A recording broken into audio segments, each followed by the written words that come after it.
Uma simples tosse com catarro pode ser um grande sinal de uma grave doença. Mas antes de eu te contar, eu peço que por gentileza você se inscreva em nosso canal. Ative também o sininho de notificações para receber novos vídeos.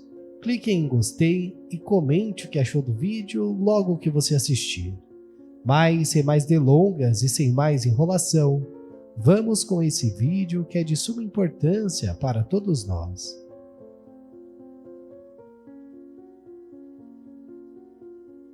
Tosse com catarro pode indicar uma bronquite, asma, pneumonia e até mesmo uma tuberculose. Segundo a imunologista Laira Vidal, a tosse com catarro pode ser sinal de sinusite, pneumonia e asma. Além disso, costuma indicar bronquite, bronquiolite, pneumonia e até mesmo a tuberculose. Com isso, caso você consista em ficar muitos dias com essa tosse e catarro, você deve procurar a medicina.